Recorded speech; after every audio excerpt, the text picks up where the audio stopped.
Right, we're all present here. Looking to resume our meeting of the regular meeting of council for Monday, September the 11th. Looking for approval of our agenda. So moved. All those in favor? Opposed? Motion carried. I seconded. She was looking for a second. Public participation. For those of you in the audience, it's your opportunity, if you're not on the agenda for a presentation, to come and address council on any of your concerns. Don't jump up all at the same time. We're all good to proceed. Mayor's message, there's a few things coming up. For any of you who want to get shake, rattled, and rolled, City of Colwood and the town of View Royal are hosting the Earthquake Simulator. So Thursday from 10 a.m. till 6 p.m. at Juan de Fuca Rec Center. Right up at the top where the market has been held, or where the TELUS smart home project had been sitting, is where they've got that shake cottage set up. And I'll be there at 10 a.m. To test it out myself, but anybody and everybody is welcome to stop by and take a look. It is sponsored by the ICBC, the City of Colwood, Town of View Royal, and West Shore Parks and Rec. Talking about ICBC, it is their fall driver safety program that they are launching at the beginning of September, all in time for the back to school program. So be attentive, folks out there. I don't know, today was a really bad day for accidents. If anybody's been following the Twitter feed, I couldn't tell you, there must have been a dozen of them throughout the community, not just ours, but all the way down in town and all around. So be careful out there. Colwood Seaside Festival is coming up on September the 17th. Again, a free family event at Fort Rod Hill. Horse-drawn carriages, activities for kids, and all kinds of things going on. And I do believe your council is dressing up in the era of the ages back then in those days. So Canada 150 will be there. Colwood Volunteer Firefighters have their annual golf tournament coming up also on Sunday the 17th. So if you want to split your time between the two events, they'd be welcome you on a team. If you want any information on that, contact Colwood Fire Department as soon as possible. All the proceeds that they acquire through that golf tournament are put into scholarships for Colwood residents. So it's a very worthwhile golf tournament. Turning it over to council, and I attended the ovarian cancer walk yesterday. So it was a 5K walk down at Royal Roads, and we had lovely sunshine and probably the largest turnout yet to date in their 12 years of undertaking. One single participant, Catherine Ward, was the leading fundraiser with over $18,000 forwarded directly to the ovarian cancer project, whose all the money goes directly into research at the Dealey Research Center. It's not administrative. This is actually testing and lab work and research project that's going on. And so it's a very worthwhile cause. Anybody from council? Thank you. CISV stands for Children International Summer Villages. Basically, it's a peace organization that promotes, brings children from 14 different countries to camps. I took a group to Brazil. I also hosted a camp here in Victoria. On Monday, September 25th at Royal Bay High School, CISV is doing a fundraiser where they're showing the movie I Am 11.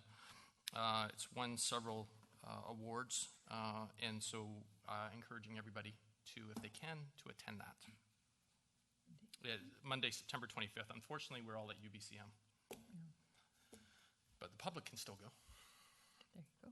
And the movie, in the documentary, just so that everybody knows, the documentary is about 11-year-olds throughout the world, and they just interview them and get the different perspectives of 11-year-olds throughout the world. Cool. Anybody else? Seeing none, we shall move on. First item on our agenda is adoption of the regular meeting of council August 28th. Move adoption, Your Worship. Second. All those in favor? Opposed? Opposed? Motion carried. We do have a presentation this evening, and I would like to welcome the folks from the Victoria Youth Field Lacrosse to the podium. Councillor Logan, you have an announcement. Thank you, Worship. Regrettably, I have to declare a non-pecuniary bias, and therefore I have to remove myself. Do we need to state why? CAO? Beyond that? Associated with the Lacrosse Association and executive da-da-da. Honorable Mayor and Councillors, my name is Larissa Coates, and I'm the President of Victoria Youth Field Lacrosse. With me is Aaron Holler, the field allocator for our association. Thank you for allowing us to present tonight. Our Field Lacrosse Association is growing, as are all of the other sports associations in the West Shore. This season, we have seen the most growth in our youngest division and our girls' teams. The rapid population growth in Colwood and neighboring West Shore communities presents exciting athletic opportunities in all recreational sports for our youth. These community-based, volunteer-run organizations, such as ours, do the very best they can to keep our local youth engaged in their chosen sports. As a result, turf fields are in high demand for several sports, which has led to a shortage of available turf field time. As I stated in my letter, Victoria Youth Field Lacrosse would like to be an active participant in partnering with all interested parties to build more turf fields in our community. I would like to respectfully request that Colwood Council consider passing the motion in the letter. I appreciate your time tonight, and thank you for considering our request. Thank you. Thank you. So, Council, we do have that motion handily written out for us in the letter that Larissa provided. That the City of Colwood work with West Shore Parks and Recreation to identify partnership opportunities with the school district and neighboring communities to develop additional multi-use all-weather turf fields on the West Shore. I'll move the motion. I'll second. Discussion? Councillor Day? Thank you. I'm all for this. I've seen a lot of development in the West Shore. There's a lot more turf fields now than there were when my daughter was playing lacrosse and soccer and many sports. But it is also up to the community to step up. And in the past, we have had a number of organizations who've done quite a bit of fundraising to help bring things to fruition. The Football Association, for example, did do a lot. So I'm looking forward to finding ways that we can all work together, but it isn't just all on the taxpayers either. It's important that we work together to find ways to do that fundraising and to share those fields equitably. Any further discussion? Councillor Knoll? If I may, just a question to the presenter. Are you making this similar request from the other members of the West Shore Parks and Rec? Am I supposed to come back? I actually am making a presentation at the West Shore Parks and Rec meeting on Thursday night as well.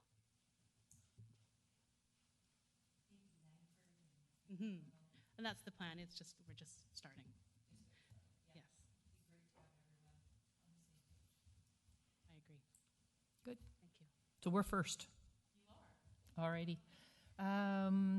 Any further comments or questions for all those in favor? Opposed? Motion carries. If we can grab our...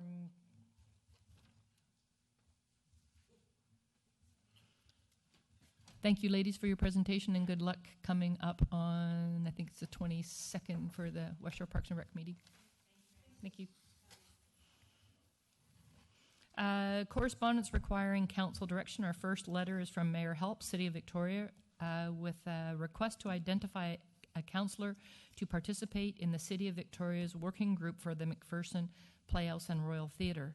This was an item that was on our previous council agenda and was tabled until Councillor Day could be present and with us, so we can move forward. I did say at that time that I was going to look to see if there was any further information, and I have not been in receipt of any further information in regards to this working group. So we can still receive, or we can deny, or we can appoint. Which is your desire, Councillor Day? Thanks. This is proof positive. Never miss a meeting. You'll be volunteered for something. I have reached out to the West Shore Arts Council and also to the South Island, I can never get their name right, the SASSY Coalition for Arts on the South Island, to find out if they felt that there was value in being involved in the working group.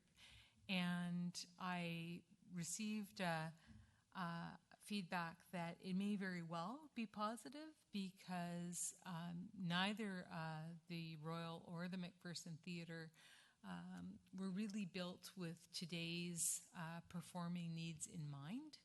And in the future, there may definitely be a need for a regional arts facility that may well only be affordable to be created in the West Shore. And it might be very worthwhile to have other members of the region on board for that. So for that reason, I think it's very worthwhile keeping abreast of the situation, and not simply looking at this as,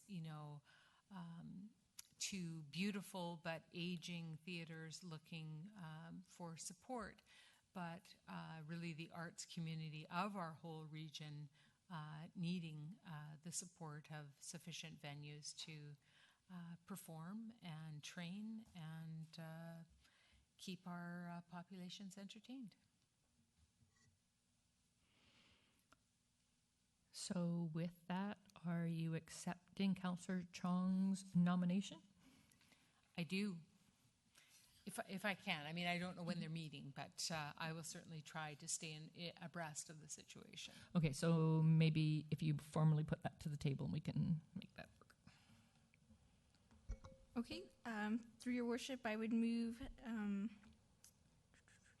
that the request from the City of Victoria to identify that a letter be sent to the City of Victoria identifying Councillor Day to participate in the Victoria Working Group for McPherson Playhouse and Royal Theatre. Seconder, please. All those in favor? Opposed? Motion carried. Can I clarify, though? I'm Yes, not sir. voting against Councillor Day being the person. That wasn't the issue. Okay. So I just wanted Did you want to put your... No, that's it. That's Okay. all I wanted. All right. To be clear that Following, we have item 6.2, letter from Laura Davis, President of West Shore Arts Council. Laura's not with us here. This is simply a letter of support.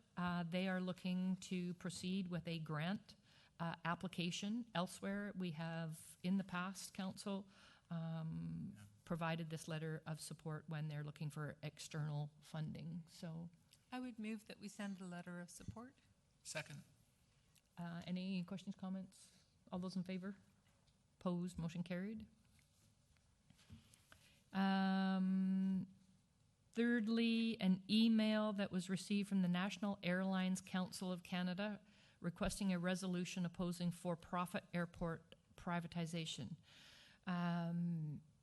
We can receive or consider passing the resolution, and before we get to that, somewhere along the line, this has come up before us, and I thought it was AVICC, that it was an emerging motion that came, but staff and I looked through and couldn't find anything, and I know that it's probably on the agenda in the UBCM information, but I haven't been able to get all the way through that book.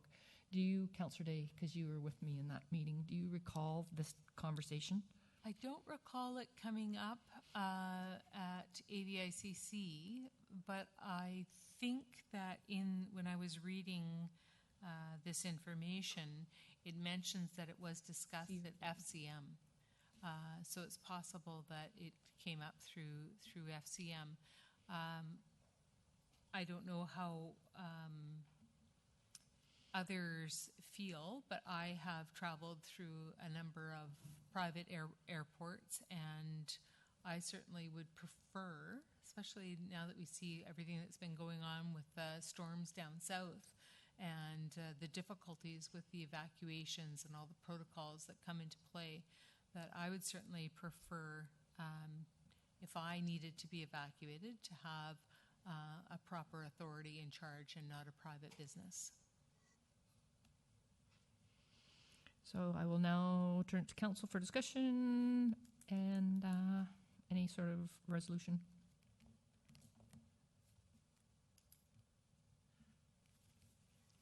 I would move that we draft a resolution along the lines of the template resolution. We might take out some of their whereases. I don't know how you feel about, I'm not sure how many it is, quite a few whereases. But it's to be it resolved that this municipality calls on the Government of Canada to renounce its push for for-profit privatization of Canada's airports and clear the way for needed improvements to the current airport governance and financing system. And be it further resolved that we urge the Federation of Canadian Municipalities to bring this matter forward for emergency debate at the next meeting of its National Board of Directors. Second. Any discussion on the motion? Councillor Nault? Yeah, the one whereas in that whole list I have a serious problem with is whereas any increase in fees on air travel resulting from privatization of airports would constitute an unfair tax on Canada's middle class. What about the upper and lower class? I mean, it would be a tax on everybody. I think that clause is totally meaningless. I mean, all the classes that I know of utilize air travel, and it would be probably a more onerous tax on the lower class than the middle or upper. Yeah, so I'm proposing only the actionable clauses. Yeah, she's only picking and choosing out of there. Is that all right with everybody? Yep. Any further questions? All those in favor? Opposed? Motion carried. In new business, Economic and Development Innovation Committee, there is a item here that says verbal update. It probably should have been just included in the mayor's message as part of what's been going on and meeting update and whatever. But Councillor Martin does have a bit of information that arose late Wednesday in regards to the Smart City proposal. So I'll turn it over to you with your notes. Thank you. So this originated from SIP, which is the South Island Prosperity Project, which we are a member of.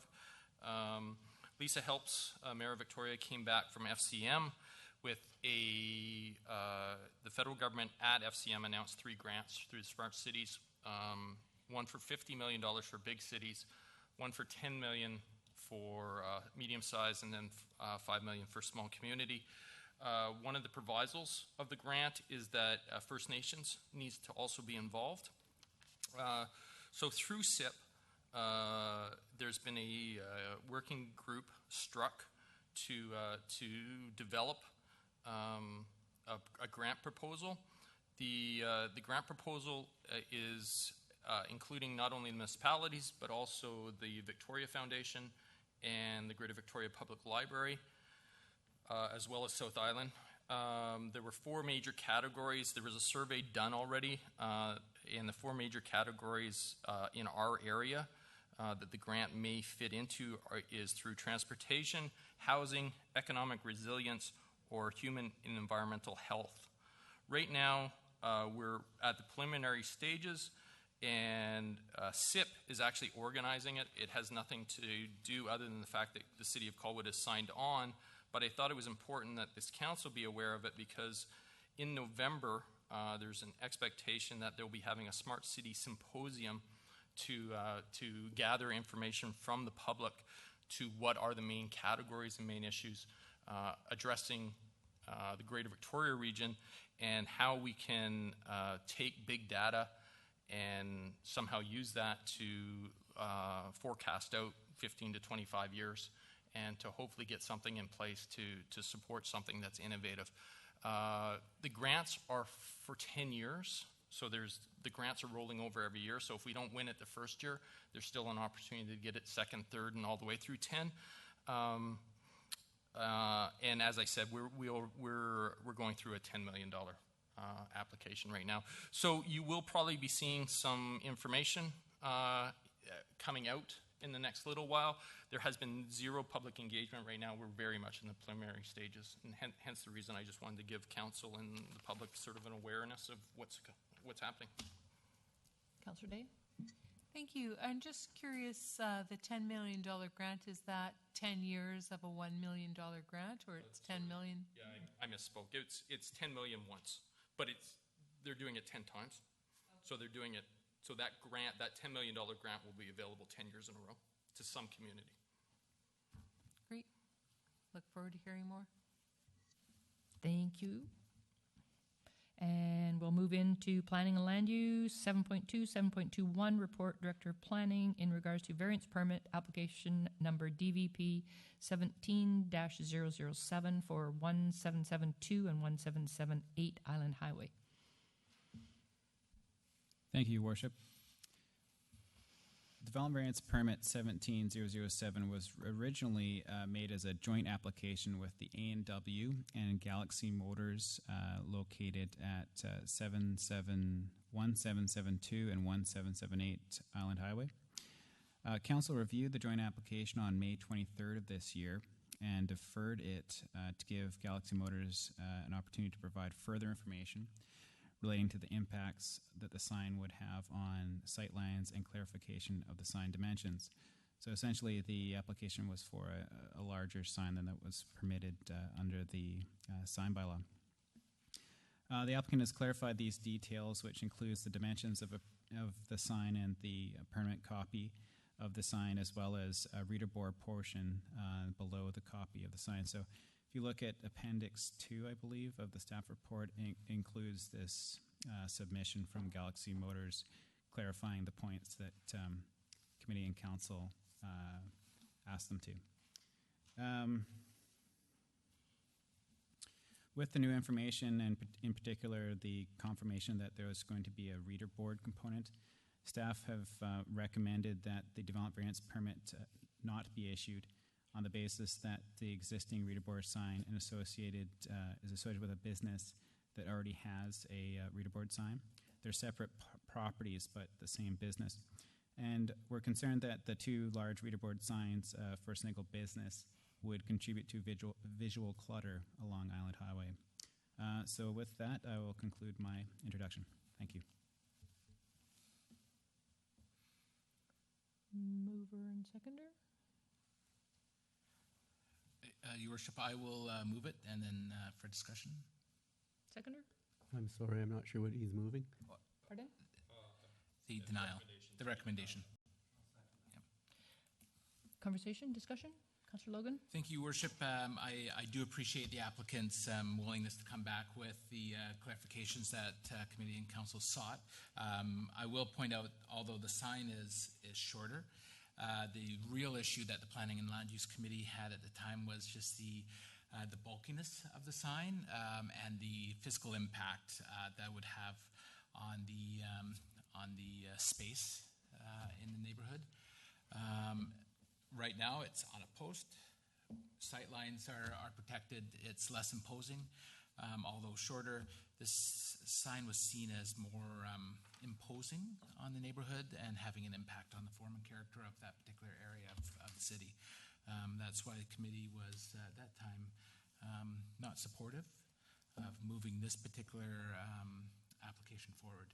We were enthusiastic about the A&W, and that's why we decided to separate it, because it had some positive impacts with the updating of that building. Thank you. Any further discussion? Councillor Martin? Thank you. More clarification. Can I just get a clarification through staff, through you, Madam Mayor? Where, if I'm reading, sorry, I'm on page 40. I don't know where, sorry, I'm not looking at the international or the Let me see what the picture looks like. Yeah, so it's the Galaxy Motors sales and service page that I'm looking at. Purpose, thank you. 2.1. So, Page 2 of 14 on your iPads.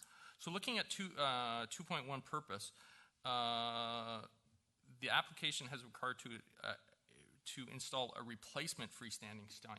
So it seemed to me that you were first talking that this was going to be an addition to. Is this an addition to, or is this replacing the current sign? I'm confused, which isn't new. Yes, this sign is replacing the sign that can be seen in one of the images, or a couple of the images in Appendix 2. So if you go to page 2 of Appendix 2, which is... That's that to this. I'm not quite sure what that is in the package, but you can see the existing sign that's to be replaced. And in the background, you can see the existing sign that is not to be replaced in the background. So the one in the foreground is what's to be replaced. In the background, it's two separate lots, but they're both taken up by Galaxy Motors. I'm sharing my picture. So I very much apologize, and apologize to everybody, but I need you to say it one more time for me. It's replacing which sign? It's replacing that one. Replacing But you the say sign. that it's two, that it's also the A&W. That's where I'm getting thrown Okay. off, where you're Yeah, so two signs. so there's one property in this case that's shared by A&W and Galaxy Right. Motors, and that gave them the opportunity to save some application fees. I see. Okay, yeah, got so it. Got it. the A&W portion was approved, and the Galaxy Motors portion was referred back for this additional information. Thank you. Yep. Yeah, Clear? then. Yep. Any other discussion? Call the question then. All those in favor? Opposed? Motion carries. Thank you. Moving forward into item 7.2.2, regarding request to remove trees protected by covenant number EX103438 at 739 Claudette Court. Thank you, Madam Mayor. The owner of the property located at 739 Claudette Court, Claudette Crescent, made a development permit application to remove some trees that were situated within a environmental protection development permit area. As well, this area is covered by a conservation covenant. The development permit is handled at the staff level, whereas council has the power to provide relief from the covenant. Therefore, staff are unable to grant the exemption as requested for the conservation covenant unless the applicant can confirm that the trees are dead, diseased, or dying. Staff normally does this through a ARPIS report to confirm that. The covenant also allows staff to make the decision if the removal of trees and or vegetation is necessary for the protection, preservation, or enhancement of wildlife habitat and natural vegetation.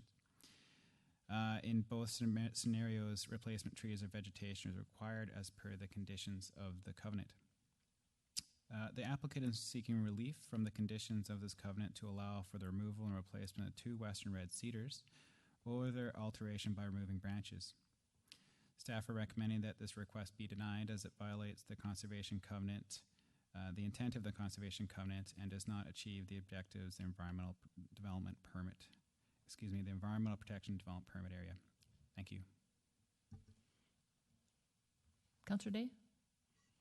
Thank you. I remember well when this conservation covenant was implemented, when the lots in question were created, and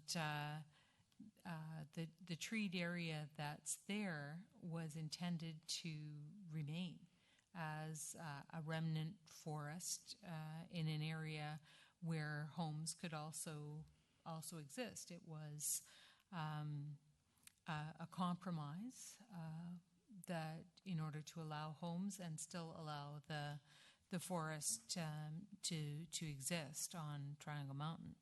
So I'm concerned that recommending that we change the covenant so that they have to be, that we can do some wheeler-dealering now in terms of what type of forest we want it to be, I think is an unnecessary expense.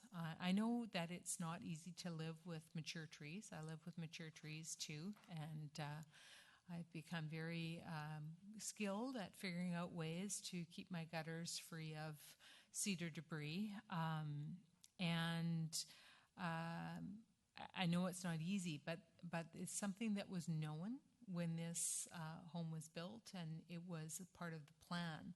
So I don't think that changing that covenant at this time is in the interests of the city, and certainly would be expensive for the homeowner to do. And it opens up this whole part of, we thought we had signed a covenant that this was protected forever and always, that's the compromise that we made.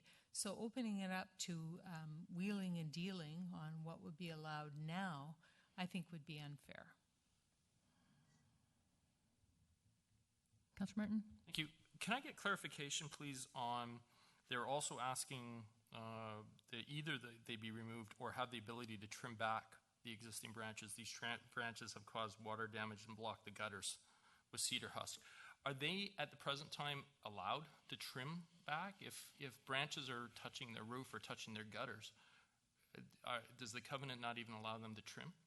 Because I would think that we're setting ourselves up liability-wise if we're letting branches hang on to people's roofs and that type of thing.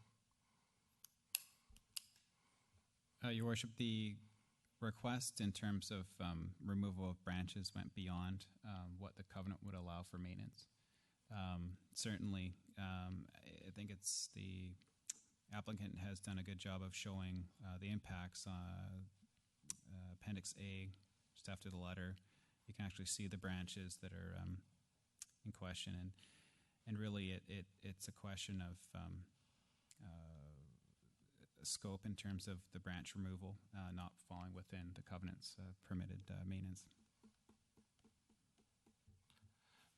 May I do a follow-up? So could you please explain to me, because I don't understand this, can you explain the difference between, because my understanding is if my neighbor has a tree and the branches are now starting to overhang onto my yard and creating a whole issues, I'm allowed to trim up to my property line. Am I not? Or am I not allowed to touch another person's trees even though their branches are coming onto my side?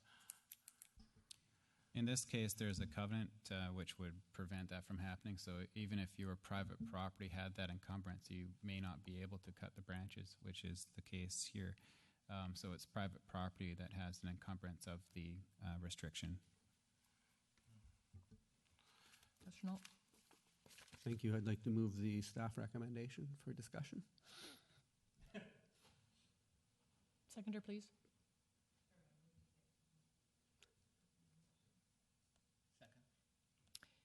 Discussion further? Councillor Knoll?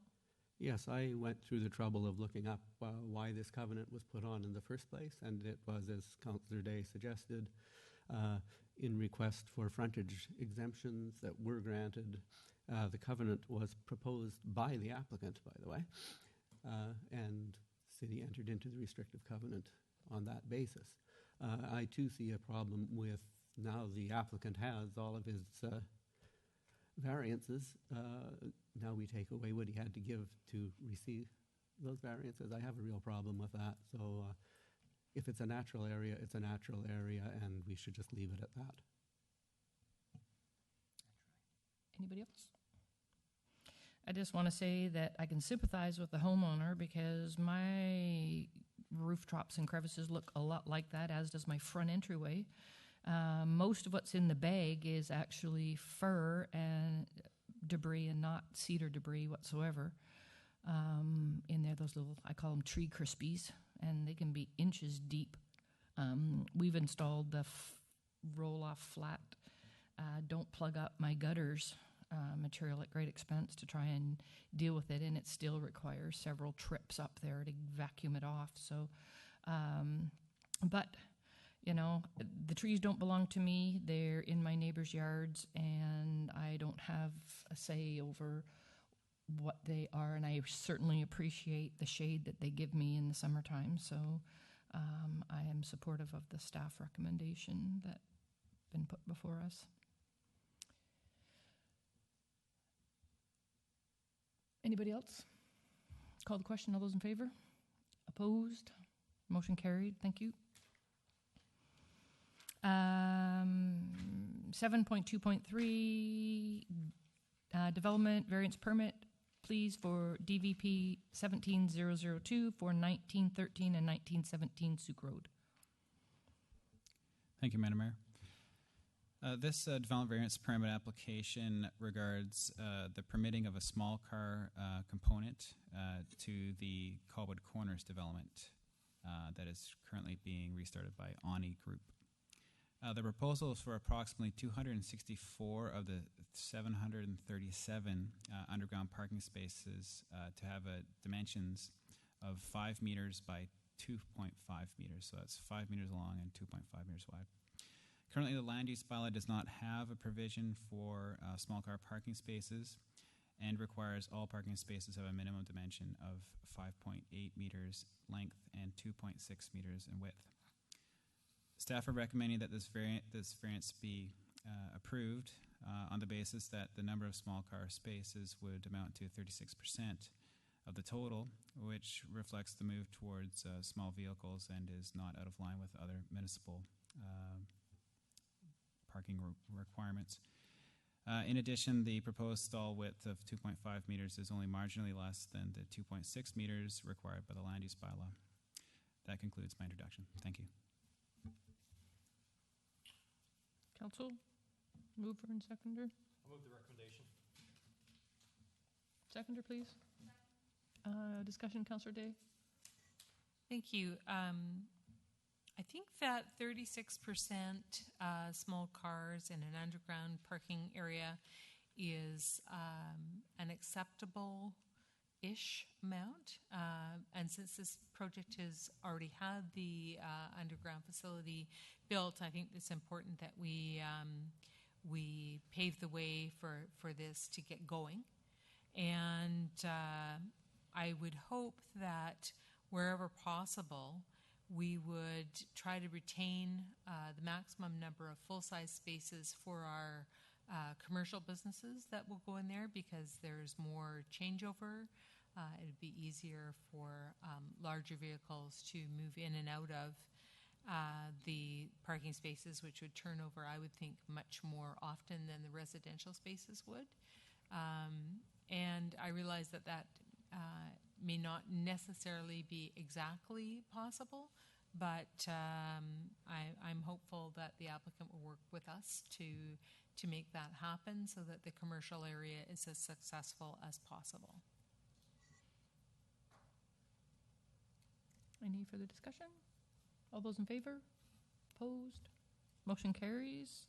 On to Finance and Administration. Item 7.3.1, 2018 permissive tax applications. Director. Thank you, Madam Mayor. So you have before you this evening a report that comes forward annually whereby staff summarize any new permissive tax applications. So as you are aware, we do have a number of 10-year exemptions that Council has granted for prior years, and those are detailed on Appendix A to the report. And this year we have a number of applications from groups that have in the past been granted one-year exemptions. So the Children's Health Foundation is one of those organizations, and I have detailed that in the report. Pacific Family Services Association, this is somewhat of a new application in that they will be moving into their new building toward the end of the year. And for your information, staff have met with representatives from Pacific Family Center just to determine the amount of that building which will be used by Pacific Family Services. So at this point, it is the second floor. There may be future plans to devote a number of the first floor space to not-for-profit tenants, but at this time those tenants are not in place. So we're basically recommending an exemption on that percentage of the building which Pacific Center will be occupying, which is just over 50%. The third application for 1 year is the Society for Arts on the South Island. This was a new exemption that Council granted last year, occupying the space in the hotel on Whale Road. We have confirmed that the applicants have extended their lease to the end of 2018 so that they will be there for the full year. And finally, Youth for Christ last year applied. They were basically not granted a permissive exemption, but instead were granted a $1,000 grant and aid. And that one, council may wish to do something similar this year when we look at the value of the exemptions in Appendix B. It's actually quite a small amount that would be granted. So I believe that we have done the best we can to communicate the details in the report, but if you have any questions, I'd be happy to answer them.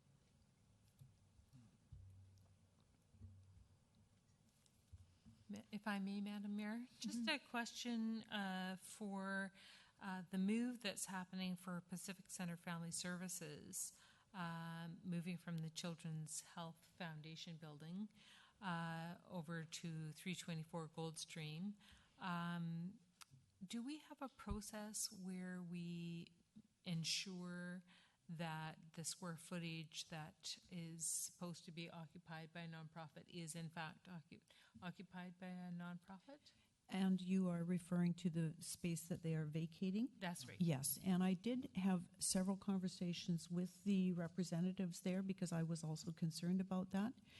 And at the current time, they do have existing nonprofits there who are planning to expand once the Pacific Family Services has moved out into those areas.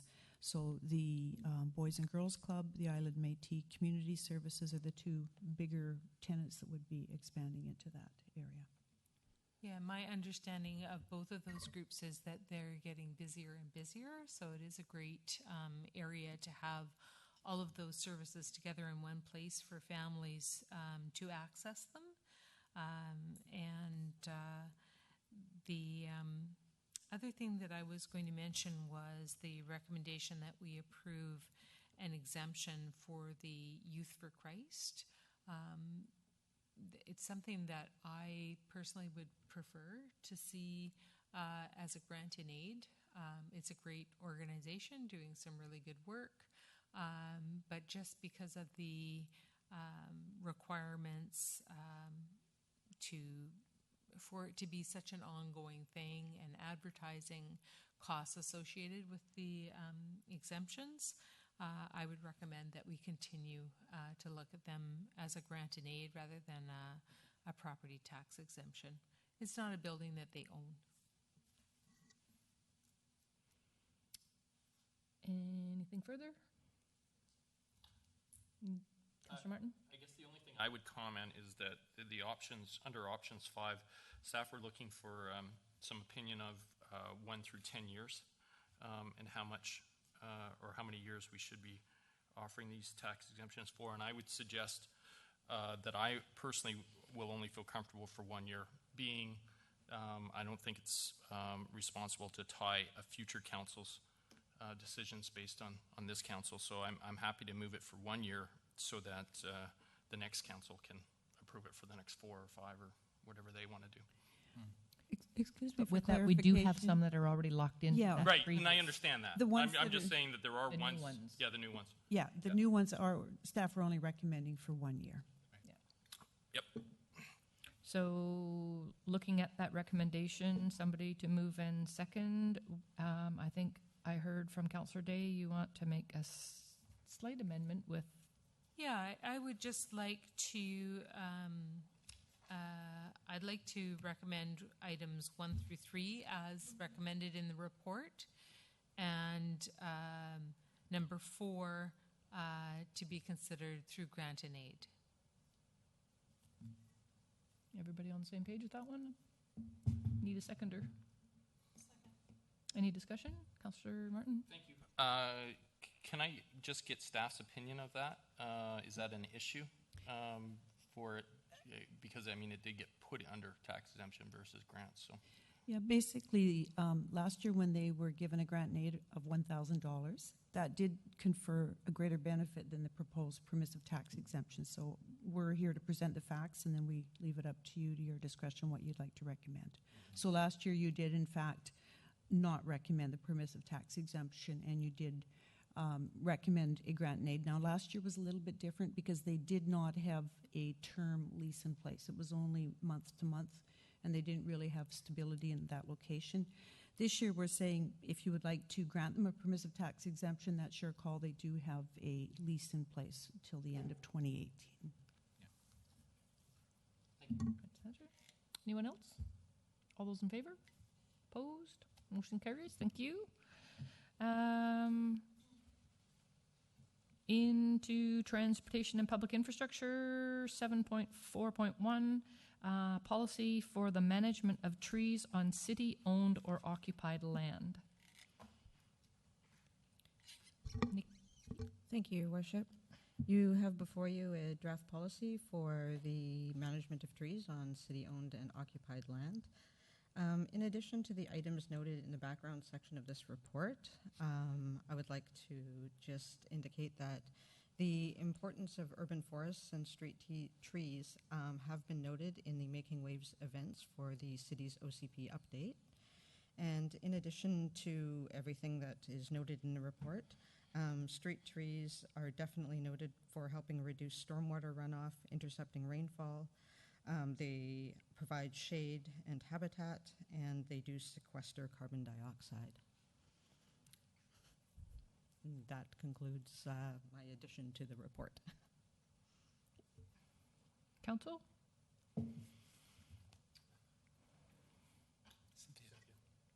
Councillor Day? Councillor Nault, move and seconder, please. Second. Councillor Day? Thank you. I have tremendous concerns with this policy because of there's a lack of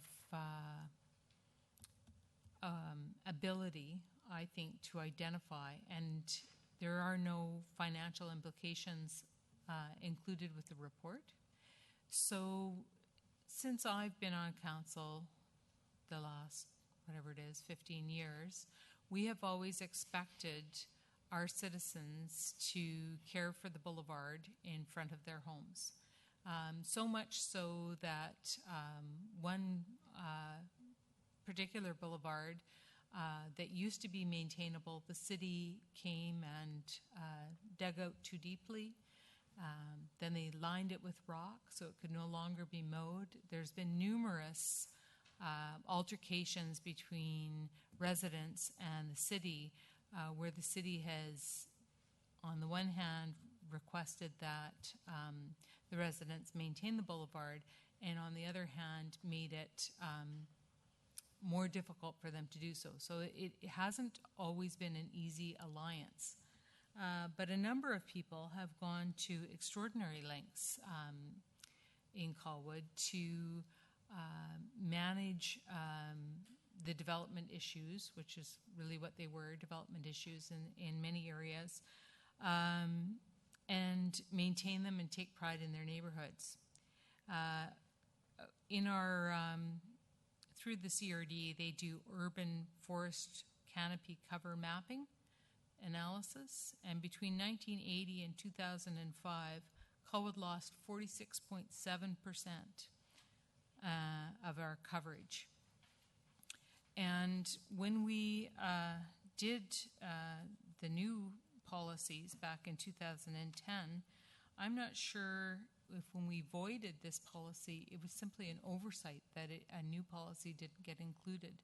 But I really feel that this one doesn't identify what an emergency situation would be, but it does mention that staff can do whatever they deem appropriate in an emergency situation. And then we also have, a potential financial commitment of the city of a lot more man hours looking after boulevards that currently residents are taking care of.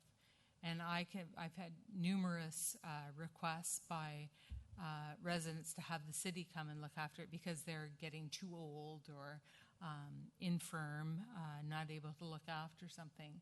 And so I think, maybe it's been a slippery slope and we've gradually, tried to do the right thing. I know our public works crews are awesome and They do go out and try to do the very best they can for the municipality in the time that they have. But I think if we adopt this policy as it stands, we are, it seems like a recipe for a bottomless pit of work for the city to do.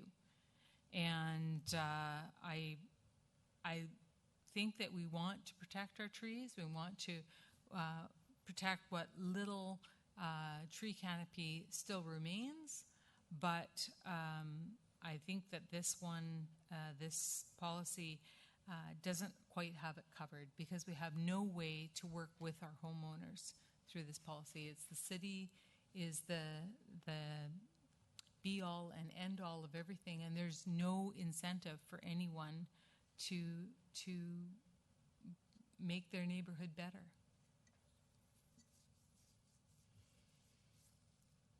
Councillor Knoll? Yes, I'm all in favor of this policy. The city really should have a policy on the books. Right now, we are making one-off decisions on every one of these that comes before us. They come to council, and to have a policy on the books that will say, you can't cut the tree down if you want to do this, this, or this. You can cut it down if it's a hazard. You can request to prune it, and it will have to be approved by the city. It doesn't say you can't prune trees on your boulevard. It says the city will look at it and see what you want to do. We have so little tree protection in Colwood, it's laughable. The only trees that are protected, as we just saw, are the ones that are in restricted covenants, and the ones that the city owns, be in our boulevards or in our parks. I think this does a very good job of start to see how the city can manage its urban trees. I expect there to be some hiccups along the way, and we can always revise the policy. But to not have any policy on the books, I think, is a very bad move. Anything further? Councillor Day? I couldn't find the exact spot quickly, but when I read the policy, it says not that they'll look at whether or not you're allowed to trim the tree. They say only the city can trim the tree.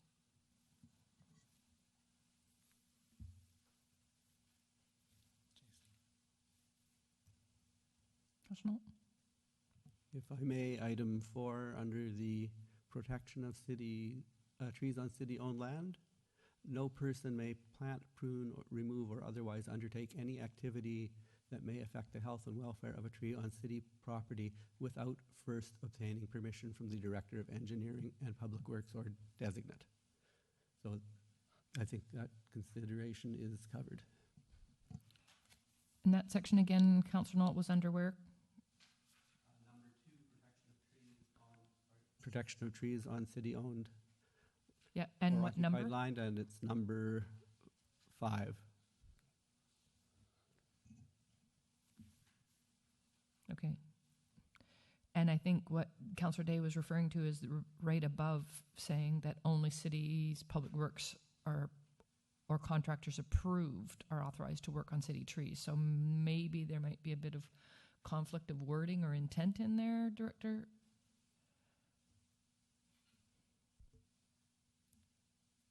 Thank you, Your Worship. The premise is around this entire policy is that the trees are a city asset, and that as such the city should maintain them and ensure that they are being maintained in the similar vein to our sewer assets, our road assets. So yes, it would be far more onerous under this policy for the private individuals to plant or prune trees than is currently the case, but it would definitely provide more protection and adequate capacity for the pruning of the trees. I understand that, but I'm just like between items 4 and 5, I want to be clear going out to the public with this, if this should pass by council, that if, for instance, there was a tree in front of my house that was in conflict, that I could come to the city and be approved to clean that up or remove a branch that was hanging out well into my driveway that was rubbing on the top of my car or whatever, that I wouldn't necessarily have to go through a long and onerous wait for city staff to become available and all that sort of thing. Like, is there an opportunity for homeowners to engage with the city to work with in these kinds of things? There is, but there is definitely language around the city ensuring that the contractor meets criteria that has been set by the city. That would be the same criteria for the contractor that the city would get to do such action.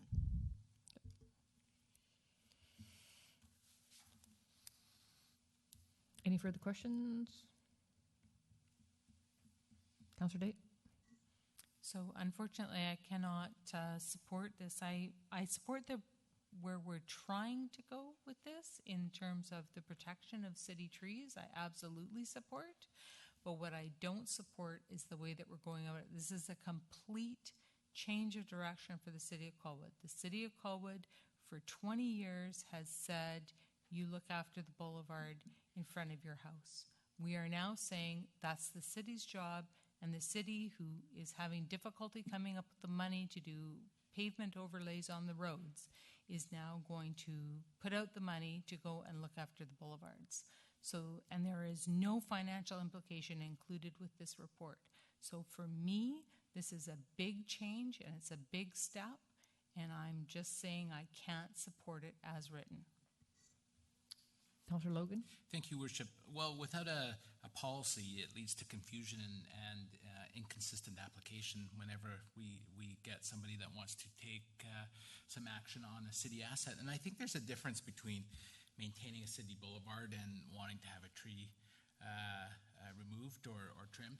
I maintain my city boulevard, and I just mow the lawn. I haven't got a 200-foot tree that's overhanging my house. I think there's a difference, and personally, there's a lot of, I'm glad that we're requiring an expert to come and look at and prune or advise on the tree, rather than a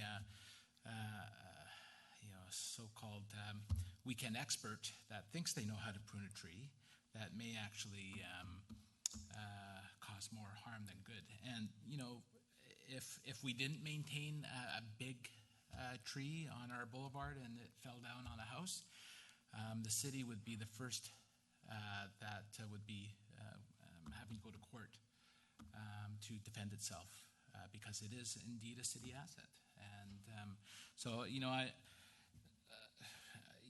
I agree with Councillor Nault that as this policy gets applied, we may need to revise it, tweak it a little bit, but I think we're in a very precarious position if we don't have a policy, so I will be supporting it. Thank you. Any further discussions? Call the question. All those in favor? Opposed? Motion carried. That concludes the regular part of the agenda. Moving into bylaws, folks. Item 8.1, bylaw number 1695 for final reading, Colwood Main Sewer Local Area Service Bylaw Establishment and Loan number 598, 2001, amendment number 59 for 3440 Fulton Road. Move final. Second. All those in favor? Opposed? Motion carried. 8.2, bylaw number 1696, final reading, again for Colwood West Sewer Local Area Service Establishment and Loan Authorization, bylaw number 625, 2001, amendment number 44, again 3440 Fulton Road. Second. All those in favor? Opposed? Motion carried. Final reading for bylaw number 1697, Colwood Main Sewer Local Area Service Bylaw Establishment and Loan Authorization number 598, 2001, amendment number 60 for 3470 Fulton Road. Move final. Second. All those in favor? Opposed? Motion carried.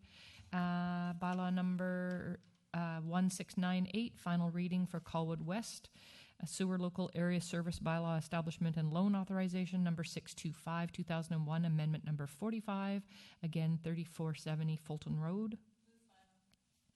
Second. All those in favor? Opposed? Motion carried.